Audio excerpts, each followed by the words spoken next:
Capri? I just got a call from the staff saying you haven't shown up at the venue yet. Is something wrong? I've already arrived at the venue and started getting ready for the wedding. Hey, Capri? Ah, Stan. Capri! Where the hell are you? If you don't get here soon, we're gonna miss the ceremony. If you want, I can come pick you up.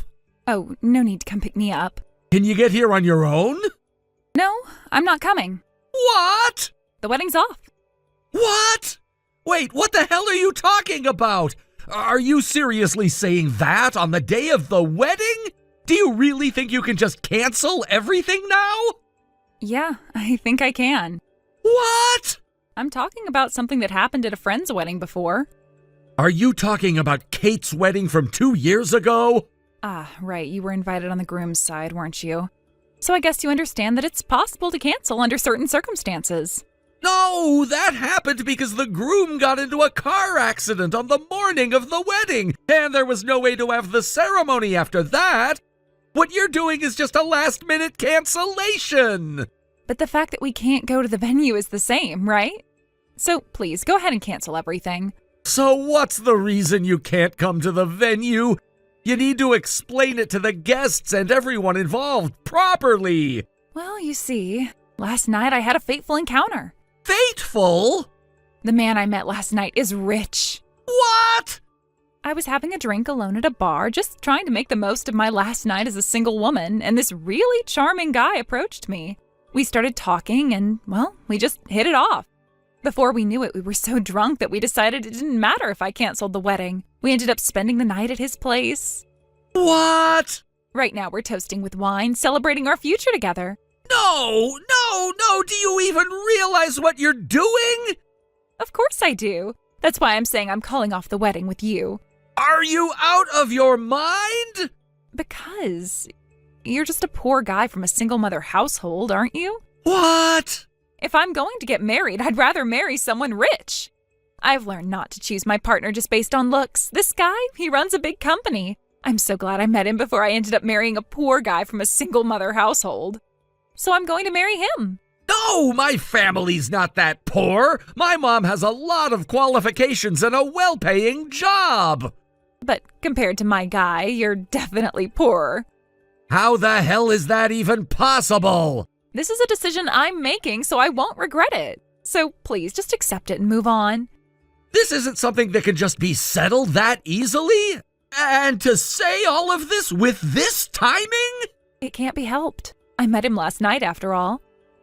Anyway, just come over here. I already told you the wedding is canceled. It's pointless to hold on to any hope for me. That's not what this is about. Canceling the wedding will cause a lot of trouble for everyone involved. If you're doing this, you need to apologize properly. And there's also the cancellation fee for the venue. Yeah, you can take care of all that on your end. Hey, you have to take responsibility. Well, it's because you're poor that I decided to call off the wedding. So I don't have any responsibility in this matter. That's not how it works. Whatever. I'm having a great time with him right now, celebrating our amazing night together. So I'm going to end this message here.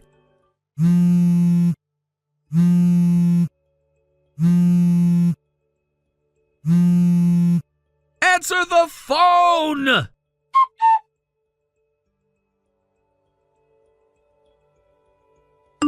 Stan, good evening. I've looked into the matter your mother asked me to investigate.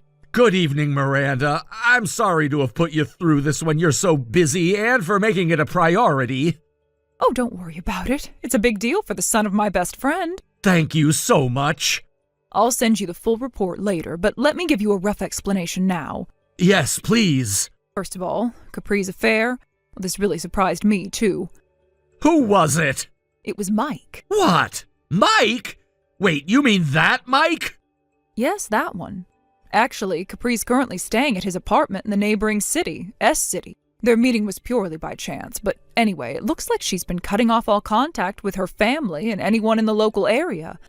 I think she's just waiting for the heat from the wedding cancellation to die down. Seriously? Capri didn't know that he was the guy at the time, did she? No, she didn't. She didn't seem to care at all about what happened to her friend's fiancé. Afterward, she became distant from that friend, so she probably never found out his name, let alone anything more. I see. Well, I'll be delivering the investigation report tomorrow morning, so it'll be in your hands then. Understood. Thank you again.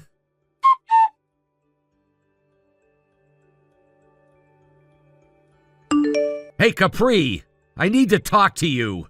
I see you've read my message. Ugh, what now? We broke up, so stop contacting me.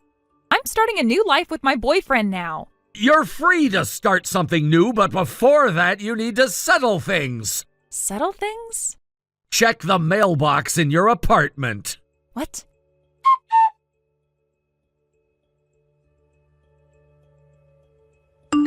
What is this? And how did you even find out where I am? I have a contact who works at a private investigation agency through my mother. I had them look into things, and they managed to track you down. What? And what is this amount? Why do I have to pay $60,000? It's for the wedding cancellation fee, the honeymoon cancellation fee, and compensation for the broken engagement. I'll be asking both you and your affair partner to cover this. The total amount comes to $60,000. What? Why do I have to pay? I told Banda to handle the cancellation. You should be the one paying. And what's with the we? We're not even married yet. You can't force me to pay like this. Are you serious? Are you actually stupid? Huh? Yeah, you must be. You really don't get it, do you? What? Let me break this down for you. In this case, it's not about who handled the cancellation. The person who caused the cancellation is responsible for covering the full amount. Wait, so you're saying that even if I didn't handle it directly, it's still my responsibility? Exactly. You may have handed over the task to someone else, but the root cause is you because you broke everything off. That means you're liable for all these expenses. Wait, what? But what about the fact that we didn't even get married? We didn't even make it to the altar. I know you think you can just brush it off, but you're wrong. You see, even during an engagement, compensation can be required. You don't just walk away without consequences. Really? Yes, really. You don't get to back out of this because you think you're off the hook because the wedding never happened. Engagements are serious, and when someone calls one off, there are financial and emotional consequences that have to be dealt with. The papers I sent you were drafted by a lawyer. I had them work on it specifically to avoid confusion, so you can be sure there's no mistake about it. A lawyer? Yes, I didn't want to risk miscommunication, so I had a lawyer handle it. The paperwork is all in order, and now it's time for you to take responsibility. I need $60,000 in one lump sum. Once you pay it, you're free to go. But until then, this is something you'll have to deal with. Oh, really? Well, whatever. $60,000 is a drop in the bucket for my rich boyfriend. I'll just have him pay it. He'll get it done in no time. Wait, that rich boyfriend of yours, you mean Mike, right? Yeah, of course. If you hired a private investigator and looked into things, you must know already. You must be so jealous that I'm not stuck with a poor guy like you. Well, you're in for a surprise. That rich boyfriend of yours is actually sitting on a huge pile of debt. Huh? What are you talking about?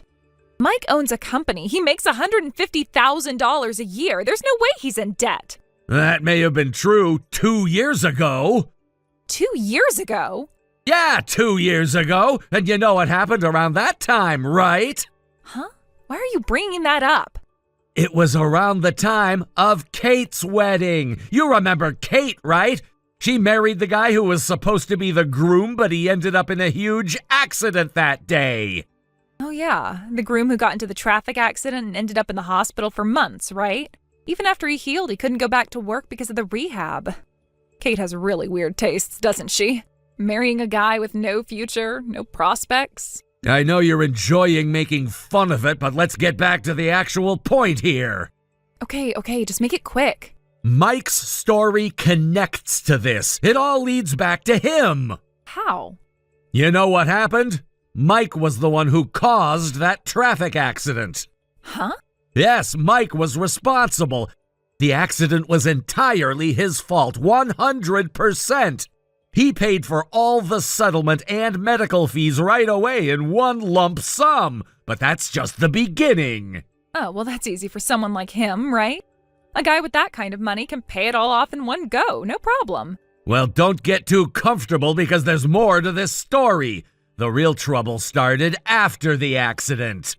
What do you mean? This is when things started to fall apart for Mike. The accident severely damaged his business's reputation. He lost credibility, and his company's standing took a massive hit. So he lost his business? Yeah, he went bankrupt a year later, all because of the fallout from the accident. Bankrupt? Yes, he didn't just lose his business, but he also ended up buried in debt. In order to cover that, he ended up taking out a loan of $2 million. The money wasn't coming from a single source. It was spread across various creditors, and it's likely he had to borrow from some unsavory places to get the amount he needed. No way. Wait, so Mike... Yeah, that's right. The guy you're so proud of, your rich boyfriend. Turns out he's deep in debt. And don't forget, he's also got a criminal record now because of that accident. What? I was totally fooled. Well, that's your problem, not mine, but I'm just telling you the truth. What? Aren't you going to help me? Why would I? You're on your own now. You made your choice when you dumped me, remember? But I'm your fiancé. It's your duty to save me from this. You broke off the engagement, so there's no saving to be done here. I'll cancel it for you. I'll take it all back, I promise. No need to do that. It's too late now. Then the $60,000? I'll take care of that, don't worry. Make sure you get it done, though. It's time for you to settle up.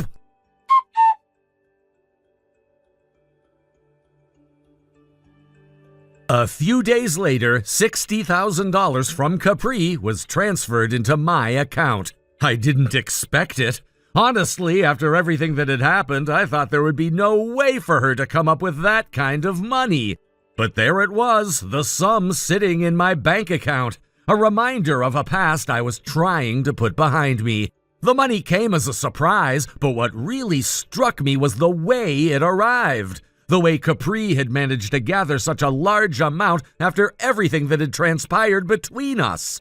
It wasn't without a bit of context, though. Capri's parents, as I learned much later, had decided not to support her financially after she canceled the wedding. The fact that she'd backed out at the last minute and essentially wrecked the plans we'd made together was something they couldn't forgive.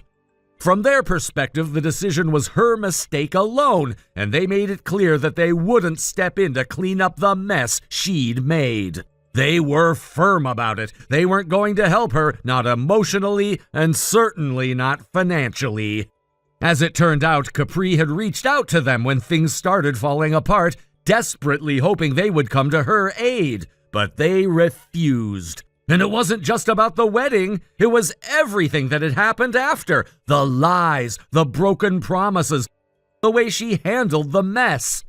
Capri had alienated so many people, and when she finally needed support, no one was there to give it. I couldn't help but think about Mike, her ex-boyfriend, the one she was still in contact with, who'd also managed to get himself into a financial hole. I had a feeling Capri's method of getting the money wasn't all that different from his. She probably borrowed from the same shady places he had, taking on more debt and taking risks just to scrape together enough cash to cover her obligations. It wasn't a clean method, and it wasn't the right way to handle things, but it seemed to be the only option available to her at the time. I didn't know the specifics of how she got the money, but I had my suspicions. Capri wasn't someone who played by the rules when things got tough. She was resourceful, but in the worst way possible, always finding shortcuts that led her further into a corner, always relying on her charm and manipulation to get what she wanted. I wouldn't put it past her to use whatever means necessary to get the cash, even if it meant making deals with people who didn't have the best intentions. The next part of the story came from a message delivered to me through my lawyer. It seemed like Capri, despite everything that had happened, still wanted to reach out to me. She wasn't directly contacting me, though. Instead, she had sent a message through the lawyer I had worked with during our brief separation. The message was clear. She was asking for advice, or at least some kind of acknowledgement from me, but I wasn't about to give her any more of my time. According to what I was told, Capri had managed to secure a live-in job through the people she had borrowed money from. The details were sketchy, but it seemed that she was working for someone who had offered her a place to stay in exchange for labor. It wasn't exactly a glamorous position, and from what I gathered, it was the kind of job you wouldn't want to talk about at family gatherings. The type of work that left you feeling ashamed to even admit what you were doing to survive. I'm sure it wasn't something Capri was proud of, but it sounded like she had no other choice. It wasn't a job with any dignity, but she had to make do with whatever options were left available to her. Of course, I couldn't feel sorry for her. I wasn't going to waste any more of my energy on someone who had done nothing but betray my trust and ruin everything I had worked for. I wasn't her savior. I wasn't responsible for fixing her mistakes, and I had no desire to get involved any further. The money she sent me didn't change anything. Nothing could undo the damage that had been done, and nothing could make me want to help her again. I instructed my lawyer to reply to Capri, making it very clear that I had no sympathy for her situation. I told him to remind her of the simple truth: this was all her fault. She had made the choices that led her to this point, and now she had to deal with the consequences. You brought this upon yourself. It seemed fitting, considering everything that had happened. I wasn't interested in trying to help someone who had shown no interest in helping themselves when it mattered. I didn't hear from Capri again after that, and I suppose that's for the best. She had made her bed, and now she had to lie in it. If she wanted to turn things around, she would have to do it on her own. The money was gone, the wedding was canceled, and whatever future we might have had was a distant memory. It was time for both of us to move on. Thank you for watching and listening. We hope you enjoyed the video. Don't forget to like this video and subscribe. Also, feel free to leave a comment about what you thought of the story. We look forward to seeing you at the next story. Thank you for watching. Please subscribe and hit the like button. See you next time.